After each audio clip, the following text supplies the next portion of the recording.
Konnichiwa, bitch. Alright, man. We back. And today we got something familiar. A lot of y'all know that in the past, you know, I've done a lot of album review gauntlet videos where I sit down and talk about albums that I missed or I didn't get around to reacting to, but I didn't really have a name for it. Finally got a name for it, and I finally got some albums that I've been wanting to talk about. I could do reactions to them in reality, but however, we're limited on time, 2 months left in the year, and more albums just keep on dropping every single week. So, why not talk about, you know, these albums that people have been actively requesting me to talk about, wanting me to review X, Y, and Z. Album-wise, it's actually shorter than past album gauntlets that I've done, but the video might be pretty damn long because I have a lot to say about each of these albums. Let's just get right into it. The first one I want to talk about, Earl Sweatshirt. Live, Laugh, Love. I did touch on this a little bit on the Sippin' Sounds podcast, but I feel like I didn't give a good, you know, analysis or breakdown or anything that I really truly thought with this album. It was kind of like short, sweet, straight to the point, and that was about it because there was like bigger topics to talk about. And I don't want Sippin' Sounds to be the podcast where we talk about newly released shit because that's what this side of the channel is for, you know what I mean? However, Live, Laugh, Love by Earl Sweatshirt is one of the best albums of the year by far. It's fucking amazing. I love it so much to the point that I actually got it on vinyl as soon as I fucking finished up the album. Like, that's how much I love this thing. It's gonna go right up top of Tribe's third best album. That's a hot take for a later video. Live, Laugh, Love is definitely a full circle moment for Earl Sweatshirt. It's not the actual, you know, sequel to some rap songs, but everything up to this point throughout his whole entire career, everything has come around to this point right here. And Earl goes very deep how he is feeling mentally today and how his family, his wife, his kids have grounded him and kind of made him look and reflect in the past on like, hey, you know, I went through a lot of this struggle, but it made me the man who I am today. Though those are tough times, I'm still kind of hurt, but also looking fondly at him, and I'm looking forward to the future and staying very, very grounded in the present. Kind of like everything that he kind of imagined is like unfolding to him, you know, on Exhaust, where he's talking about giving his baby his father's last name, to him talking about being a father in general on Live and Heavy Metal. Live especially talking about balancing the family life with also, you know, being an artist, you know, backpack by the door, always getting ready for the tour, the Batman signal, then it's time to go. But for the most part, he's trying to live a quiet life and be there for his family, but also at the same time, you know, gotta eat. A lot of the shit that he talked about on this project, you know, in Infatuation and Forge, you can tell he's just very in tune and aware with where he's at, and he's in just enjoying things how it is, you know, he's just letting shit be. If anything, like, this is his closest thing to an album like B by Common, you know what I mean, in regards to content and whatnot. Just some similarities there. Obviously, production is very, very, you know, minimalist, abstract. Writing is very, very detailed and meticulous. Earl is, again, kind of like Navy Blue and Arm & Hammer. He's one of the best poets of our time. I think it's truly hard to find an album that is so concise but says so much at the same time. And shout out to the producers on here, man. From the Ravenda to Navy Blue, Black Noise, Child Actor, like, these guys fucking were amazing in every facet in their performance. In creating a very, very beautiful, warm aesthetic for Earl. Like, this album cover, like, don't tell me like this does not look like a fucking Al Green ass, you know, album cover. Like, this shit, I knew from the jump when this album was fucking announced and I saw the album cover, I'm like, oh yeah, we're back. This shit's gonna be fucking peak. Automatic. Aesthetic is fucking beautiful. It's fucking not the oxymoron, but more like tongue-in-cheekness of the corny saying of live, love, laugh throughout this project, and how it's like, yeah, it's corny, but it's like it's also true, you know what I mean? So yeah, man, everything on here is fucking damn near perfect. Specifically for me, from Forge down, like this whole album's fucking like damn near perfect. I don't really got anything negative to say about it. This is a fucking 9.5 fucking out of 10 since I'm going back to rating and scales and all that jazz, you know what I mean? So yeah, this shit's fucking amazing. One of the best albums of the year.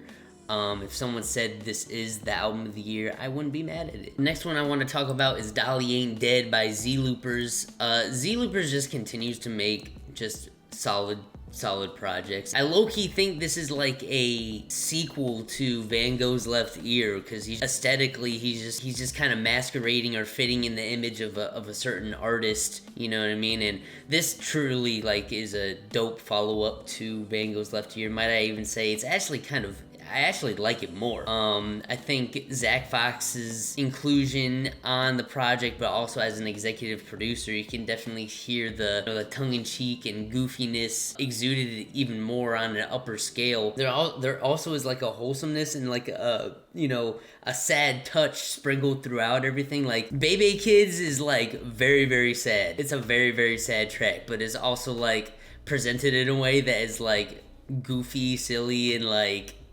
kind of like a bop. Implementation of a lot of like old school R&B. I think ZelooperZ has always sound great on that, and I think this is like if Get Wet Radio and Van Gogh's Left Ear came into like one. They like had a baby, and then this is it. Like ZelooperZ has always been a very, manic ass rapper, so his fucking ADHD ass on a track just goes all over the place. But at the same time, like with the whole aesthetic of Dali Ain't Dead, this is still a very focused project, I feel like. I think the only inclusion I didn't like was Paris, Texas, but that's because I'm just not a fan of Paris, Texas. But you get your bangers like Push Me Around with Zach Fox, Hypnagogia, which I'm pretty sure I pronounced that wrong. iMac, Describe is another fucking banger, and that's one of the tracks along with Play With Your Pride where ZelooperZ just kind of gets in a pocket that he is flowing that in a way that probably some of his best work to date. Like his style is so unique, but it's so flexible and dynamic that there really isn't anybody that is making albums like this. Yeah, if I had to rate this, I'd give this like a 7 out of 10. You know what I mean? This is pretty damn good. So, and then finally we have Westside Gunn with the Heels Have Eyes series 1 through 3. 3 tapes that he dropped periodically throughout the year, one in each quarter of the year, I think. The first one dropped April or end of April. Second one dropped in August, and then the third one dropped at the end of October. Coming off of 12 and Still Praying in 11, I made a whole video a few years ago or a year or two ago saying that I'm just not interested in Westside Gunn and Griselda music anymore, especially with, Benny being super fucking mid now, and Conway doing the same. As a whole, Griselda hasn't been too interesting to me when it comes to their releases. 12 that dropped earlier in the year this year didn't really change that. I felt like 12 was very much a extension of like Still Praying. But this series right here, Gunn brought it back. This album series, I love the aesthetic of it. Not just album cover wise with like Virgil and $1 Million Man, Ted DiBiase on the cover and all the WWE references, but like I'm more talking about instrumentally. A lot of this shit is very, very vintage, and it reminds me of like Peace Fly God, but like more fleshed out and more fuck it, I'm gonna say it, more interesting. Like Peace Fly God just felt like, it was, intentionally not mixed and mastered, but this shit, like, sounds, like, damn near just as muddy, but it just seems like it's focused and makes sense, and it doesn't seem like filler to me. Like, Westside Gunn is known to just drop fucking filler projects out the fucking his ass, but these right here just seem like a simple, cohesive idea that continues to build upon each other with every single tape. He'll Have Eyes 1 from Goro to Egypt. Like, those tracks are some of Gunn's most unique tracks up to that point when that tape was released earlier in the year. And it brought a lot of like refreshing light into, Gunn's aesthetic, I feel like, because for me, like, Gunn's aesthetic has always been the coolest in Griselda, but the shit was getting drawn out to me personally, and it felt like there was like no direction with where he was going. But once we have the roots of Heels Have Eyes, which was the first tape, I feel like Gunn just found something that was like, oh yeah, I'm about to make something fucking fire out of this in the next project. Because Heels Have Eyes 1 is like, it's a cool EP. It's not a phenomenal one. It's a good one, nonetheless. But you can definitely tell there was like ideas that are like, all right, this should be expanded upon. Like, this is kind of like a sneak peek, a taste test for what's to come, you know what I mean? Because it was cool, it was good, and I like how he definitely let the instrumentals breathe a lot on this, kind of like, they made it very immersive. You hear the vinyl crackle, the very old school fucking samples just playing, and it's very fitting of the all-around theme of it. Gunn still doing Gunn shit, you know what I mean? He's same ad-libs, same fucking rapping shit, same fucking content when it comes to rapping. Just a more refreshed aesthetic, and like I said, it was only fleshed out even more with Heels Have Eyes 2, which is by far the best one. Starting out with Heel Cena, then Amira Kitchen with Brother Tom Sos, and might I say that this man, Brother Tom, it's a good find. He got a like a low key like rap voice. His singing isn't obnoxious like someone that is on this album and the other one, who definitely took away a bit from the project. But this artist right here that Gunn is putting on, he's a good find. He added another element to the project that definitely, I think it just made shit just work. Mandela, Gunn back with Conductor again, like that track is probably the biggest highlight of the project. I think that shit is fucking awesome. Sky Zoo having another feature on a Gunn project after a few years, might I say. Like, it's been a long time since a Gunn and Sky Zoo collab, and Sky Zoo did his fucking shit on there. Prick is dope. Demna Left Balenci is pretty damn good too, and Blow Hendry with the man himself, the GOAT. Mike, wonderful surprise, loved it, and all wrapping up with Love You Part 2. Yeah, this tape, if you don't listen to anything else in the Heels Have Eyes series, listen to Heels Have Eyes 2. That shit is the most fleshed out idea, and is probably his best project since Side B, aesthetically and structurally, just album wise. But then we get into Heels Have Eyes 3, which kinda has his more lackluster tracks on here. I mean, you do have Free Rollies and Tito Santana with Rome Streets and R-Truth. Baba's is pretty good.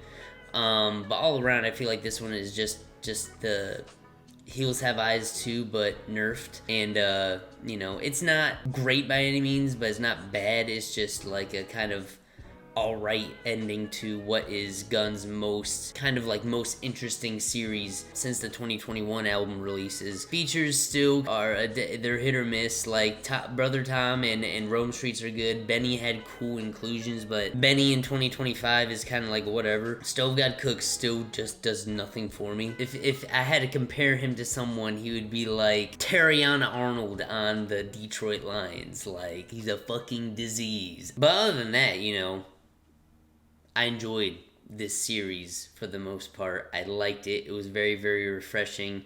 Some of Westside Gunn's most dope tracks in a very, very long time. I'm just interested to see how he can elevate, not just this sound, but like where he's gonna go in his artistry next. Obviously, he's still sticking to his roots, his Guns. No pun intended. There's an element of uniqueness that comes along with this series that I'm interested to see if he will continue that cutting edge uniqueness in whatever series he's going to go after next. But you are going to get a lot more, nerfed, boring tracks on here. I feel like this is where the tape loses its steam. One thing I'll give it credit though is it didn't overstay its welcome at the end. So those are my thoughts on all these albums. Musing with MINO. I don't know what the fuck you call it. But anyways, those are my thoughts on these albums that I missed out on. Let me know what you guys think in the comments.